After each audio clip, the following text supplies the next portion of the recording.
pag-usapan ang mga napapanahong issue. Eye for an eye. Eye for an eye.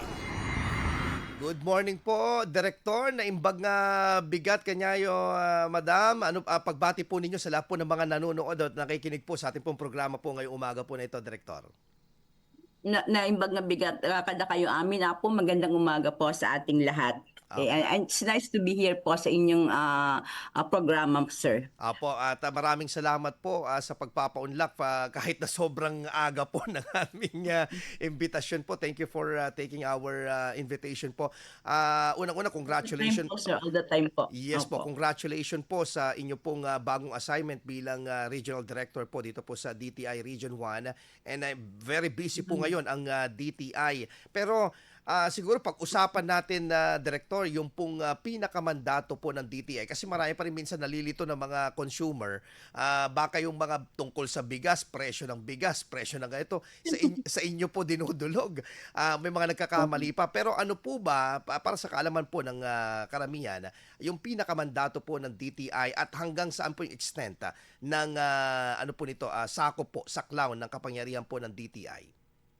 Siyempre po ang Department of Trade and Industry, isa sa mandato niya rin po ay suportahan po yung ating tinatawag na micro, small and medium enterprises para po mapalago po nila yung kanilang mga negosyo at mabigyan po sila ng karapatang kaalaman sa pagninegosyo. And pangalawa po dito, yung siyempre yung protektahan po yung ating mga consumers. Tama po kayo, halos lahat na po yata dinudulog po sa Department of Trade and Industry. Nonetheless, wala naman po tayong tinatawag na wrong door policy, sir. Kaya kung may pumupunta po sa amin, hindi po jurisdiction. Kasi ang jurisdiction po ng DTI sa pagmamonitor po yung ating tinatawag na basic and prime commodities po.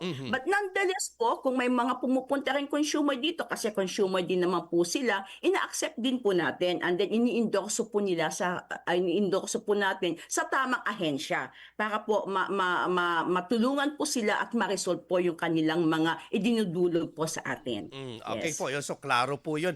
Director, dito po sa mga usapin po, lalo na magbubukas po ang klase po itong Hunyo. Next week would be Brigada Eskwela and after that week is the regular class na po ng mga nasa DepEd. Kamustahin po natin po yung kasalukuyan po na presyuhan, price situation po natin sa Region 1 when it comes into, nabanggit niyo po yung basic commodities and in particular, dito po sa school supplies, Director. Opo.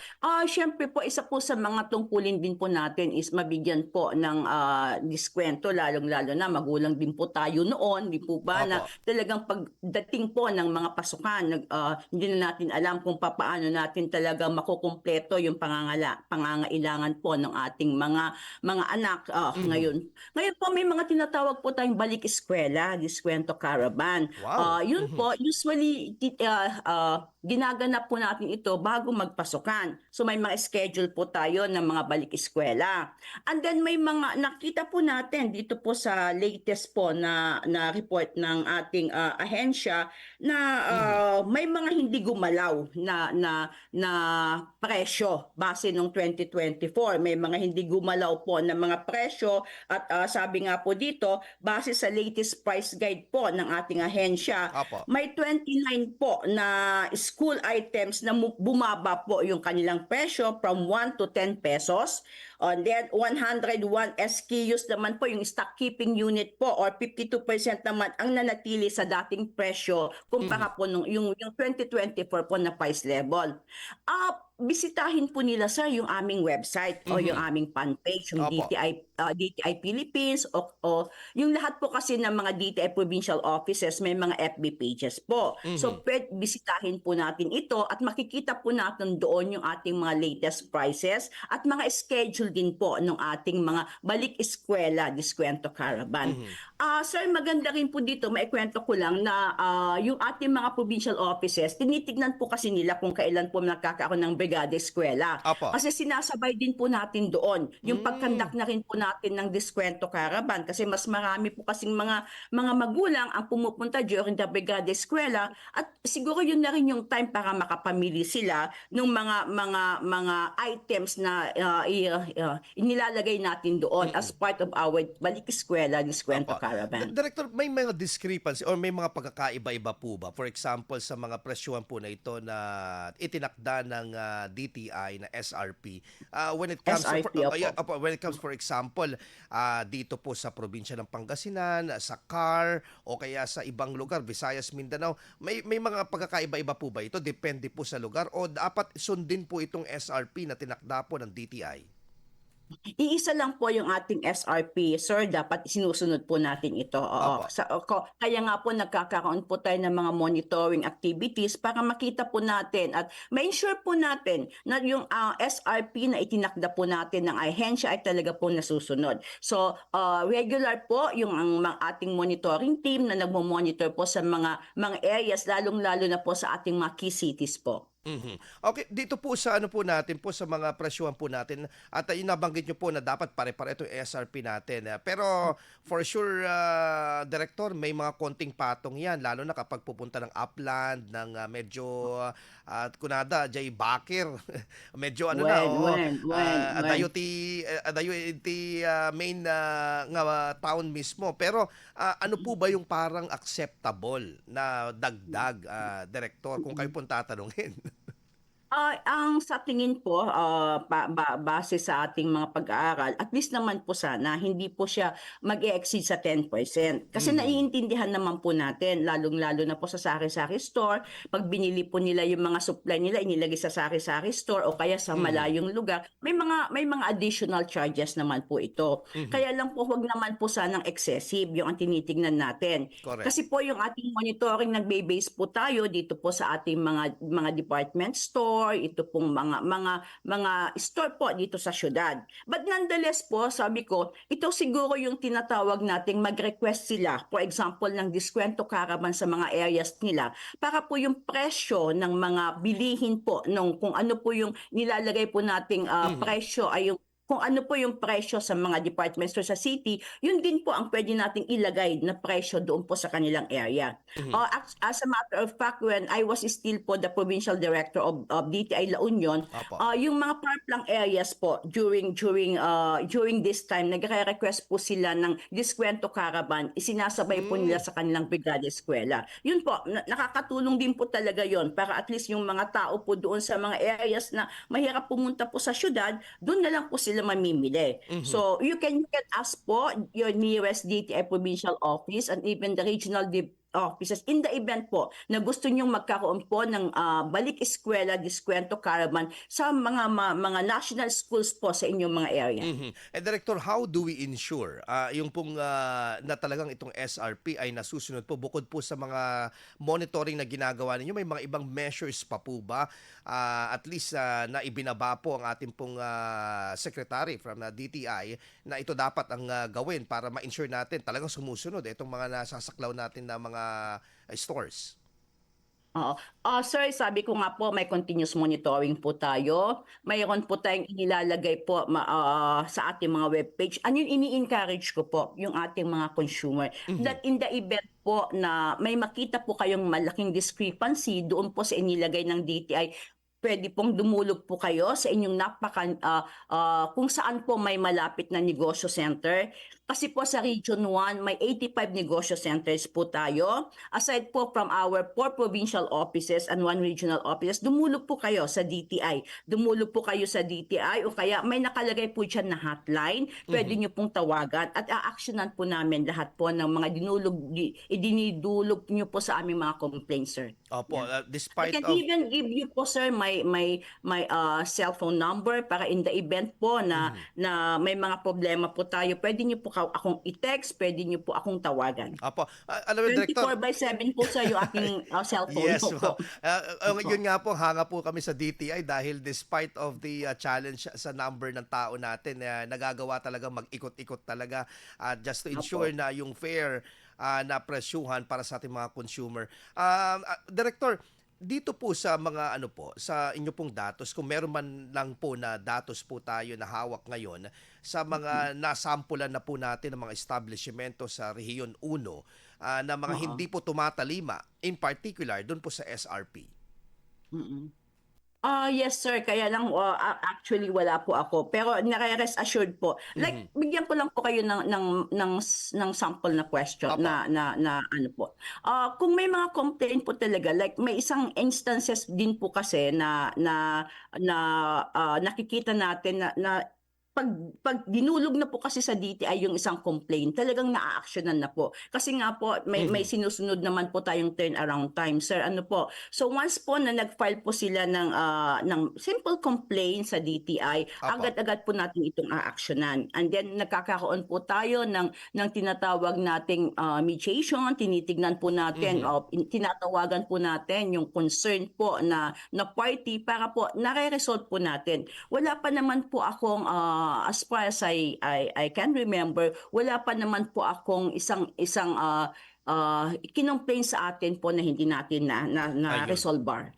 So rest assured po of our assistance po sa lahat po ng mga complaints na dinudulog po sa ating opisina. Kaya nga sir, sabi nyo nga po, maski hindi na po namin minsan jurisdiction, pumupunta pa rin po sa amin, but we are still providing them the needed assistance po. Para po, sabi ko nga po, we wanted to serve the Filipino people. That's basically the reason po kung bakit andito po kami sa gobyerno, para magsilbi po sa ating mga constituents. So magandang mapakinggan din po 'yun dahil kasi minsan nagagalit o natatakot yung mga negosyante dahil akala nila pro-consumer lang ang DTI, pero ito naman may Hindi po. may due process na Opo, tinatawag opo. po, Direktor, no? Pero anyway, doon po sa penalty po, ano po ang pinakamabigat na penalty ng mga hindi sumusunod po sa SRP sakali po? Depende po kasi sa kasi tinitingnan po natin kung ilang pong units ang nag-overprice. Okay. May mga proseso po tayo, sir. So, pwede ko po kayong maibigay sa inyo, pero ngayon wala po ako Opo. nung talaga mahirap po kasi magsabi dito ng Yes. hindi yung talagang yung tamang mga penalty. Pero may sinusunod po tayong proseso, may sinusunod po tayong table kung saan nakikita natin kung anong penalty po ibibigay natin. But nonetheless po kasi sir, minsan hindi na tayo umaabot sa pagbibigay ng penalty. Kasi kung Okay. may mga complaint po talaga at tinitignan po natin right there and din po talagang sumusunod na po yung mga establishment na hindi po sumusunod sa SRP. Yun po pala, may marami po kasi tayong mga Bagwis awardee po din sa region, Opo. wherein kung minsan po nakikita natin na hindi talaga sumusunod sa SRP, pwede po pumunta sa kanilang mga complaint desk yung ating may mga nakikita rin po ako, may mga complaint desk din po yung ating mga establishment. So siguro po tama kayo. Hindi lang naman po consumer ang pinoprotektahan natin. Marami po tayong mga advocacy training, advocacy seminar na ibinibigay po natin sa mga may-ari din po ng mga negosyo. Kasi nga po dapat po we have to help each other para magkaroon po tayo ng ecosystem, magkaroon po tayo ng environment wherein nagtutulungan po tayo, not only the consumer, pati po yung mga negosyante, may-ari ng mga negosyo, para po mas maayos po yung ating environment, mas masaya po yung ating mga consumer. Apo, Director, nabanggit nyo na rin po kanina yung mga micro, small, and medium enterprises. Ano po ba ang patuloy po na tulong mula po sa pamahalaan, in particular ng DTI, na binibigay po sa mga MSMEs dito po sa Region 1 na nagmumula po mismo sa DTI? Sir, meron po kasing 5 strategic agenda yung ating secretary. Alam niyo po, isa po si Secretary Roque sa talagang na-retain po na secretary. Isa po dito yung digitalization. Kasi nga po sabi nga natin, talagang ngayon po we have to adapt. Pwede po nating kailangan talagang mag-upgrade din tayo, mag-scale. So may mga trainings po tayo about digitalization. Tinutulungan po natin yung ating mga MSMEs para po ma-embrace na rin po nila yung digitization na sinasabi gagawin nila. So may mga trainings po tayo, may mga consultancy po tayo. Pangalawa po, mayroon din po tayong tinatawag na franchising. So ito pong franchising ito, pinopromote po natin sa ating mga MSMEs. Lalong-lalo na po ito, may programa po tayo sa ating mga OFW na may mga programa po tayo na nandoon po, maski nasa ibang bansa sila, nakakaroon tayo ng mga Zoom meeting about yung mga local franchising. Para po pag uwi po nila, may ready na po na pwede nilang pag-investan ng kanilang mga pera. Meron din po yung tinatawag nating diversification, kaya continuous po yung ating product development, packaging and labeling sa ating mga MSMEs. Meron din po tayo yung financing. So may SB Corporation po tayong partner para po tinutulungan natin itong mga MSMEs natin na makakuha po ng kanilang mga loan po sa ating SB Corporation. And then yung tinatawag nating kapatid Mentor Me, mentoring and learning. Kung continuous po yan, marami po tayong mga trainings para po mapaunlad, ma-upscale at maturuan yung ating mga MSME sa mga pagdinegosyo po, sir. May mga assistance din po ba, for example, na binibigay po ang DTI, particularly yung gusto magnegosyo po na apektado po ng kalamidad o ng tinatawag po natin po na inflation, for example, sa mga lugar po? Dati po, sir, may tinatawag po natin yung ating livelihood seeding program. Okay. But ito po yung mga binibigyan natin sa mga nasunugan, na bagyo. Pero yun po ay kinukuha po natin, nire-refer po natin sa ating head office kung anong tulong po ang pwede nating maibigay po sa kanila. Ayun po. Opo. Okay, yun po yung malinaw po. Pero anyway, yung kanina po sa ating pag-uumpisa, nabanggit nyo po yung negosyo center. Ano po ba yung pinaka-role po nito sa ating pong mga lugar po natin na ma'am? Kasi baka mamaya anda pang pansinan ng negosyo center, yung pala dati importante nga role iti negosyo center for us, mga MSMEs at yung mga gustong pumasok sa pagnenegosyo at mga consumer. Adagamin, sir, di kayo nag-iilocano na ako, baka may mga Pangasinensi Opo. po tayo. May mga negosyo center po tayo sa iba't ibang strategic places po sa Region 1. Sabi ko, 85 na po yon. Doon po, parang little DTI po ito. Of course, ito po ay in partnership with our local government unit po. May business counselor po tayo doon para po yung mga, although sinasabi natin na ang ating business name registration ay 100% online na po, kaya lang may mga MSMEs pa din po tayo na talagang hindi naman po talaga ganun kagaling sa computer. Pwede po silang pumunta sa negosyo center para po doon na sila mag-register ng kanilang business name. Po, di po ba? And then lahat po ng mga assistances natin like business counseling, kung may mga training sila, kung may mga complaint, doon na po sila sa negosyo center. Kasi mga trained business counselors po yung mga andon. Kasi in the event po na yung mga idinudulog po sa kanila ay hindi naman po doon sa parang hindi kakayanin ng negosyo center, i-refer naman po ito sa ating mga provincial offices o mga regional offices. So rest assured po na kung imbis na pumunta po kayo sa provincial office, kung may malapit po kayong negosyo center, pwede po nyo pong pasyalin at andun po yung ating mga business counselor po na mag-a-assist po sa ating mga consumer at mga negosyante po. Ayun po. Director, siguro mensahe nyo na lang po ninyo, konting tips po sa mga mamimili po natin po, lalo na yung mga nanay natin na kada sentimo, amoy ita, ay importante sa nanay ang bawat sentimo. Yung mga school supplies po na bibilhin po nila. And of course, mensahe na rin po ninyo sa lahat po ng ating mga consumer at sa lahat po ng mga nagnenegosyo sa Rehiyon 1 mula po sa DTI, Region 1. Sir, I would like also take this opportunity kasi sir, ang daming nga yung mga nag-i-scam sa online, di po Apo. ba? Sana pag bumibili po tayo sa online, make sure na legitimate na online platform yung pagbibilhan po natin. Kasi ang dami na akong nare-receive na mga complaint na iba yung binili na sa online, iba yung nag-deliver sa kanila, and then kung tatawagan po natin yung pinagbilhan nila, wala naman po kaming matawagan. So siguro para hindi po masayang yung mga pera natin, bumili lang tayo sa mga legitimate na online sellers. And then sa ating mga pamimili po, maging ano po tayo, mapanuri na isang consumer at ma-empowered na mga consumer. So bisitahin po natin yung I'm encouraging everyone po na bisitahin yung mga website namin sa DTI, mga FB page ay andun po yung ating mga latest prices. So pag pagbalik ko sa opisina mamaya, titignan ko po na ilalagay po natin doon yung ating mga latest prices, lalong-lalo na po sa ating mga school supplies. And rest assured po na andito po kami sa DTI na sa ating mga consumer, sa ating mga negosyante. At minsan pag nagmo-monitor po tayo, tinitignan po natin na talagang naa-addressan po yung ating mga concern ng consumer. Yung ating mga negosyo po, wag po kayong matakot kung may mga nagmo-monitor po sa inyo. So mag-guide po kayo diyan kung kailangan may mga bago po tayong mga advisory, mga department orders po.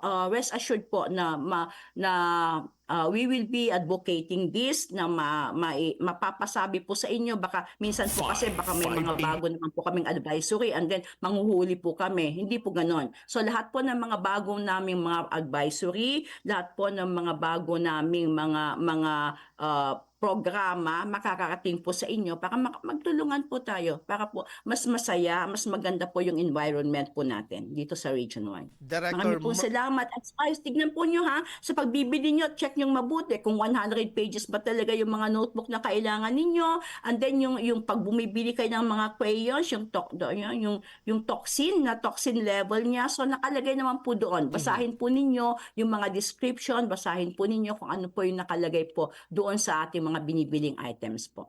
Director Merly Membrere, ang ating pong Regional Director ng DTI Region 1. Maraming salamat po, ma'am. God bless po. Buhay po ang DTI Region 1. Marami pong salamat, sir, and really po sa an opportunity po na makapanayam po sa inyo ngayong umaga po. Thank you po, sir. Magandang umaga po sa ating mga consumers, sa ating mga... makabisita kami ita La Union, madam, na ma-meet po namin kayo in Well, person. sir, you are open po sa iyo. So, let us know po no kayo. And then kasi marami rin po kami mga big events po. Baka pwede rin Yes, po opo, yung announcement po natin. Opo, Opo, marami po tayo mga big events po. Marami pong salamat, Thank sir, you at po, magandang ma'am. umaga po. God bless po. Dr. Merly D. Membrere po, ang Regional Director po ng DTI Region 1. Yan po ang ating Eye for an Eye ngayong umaga po na ito. Impormasyon, intriga, issue. Eye for an eye.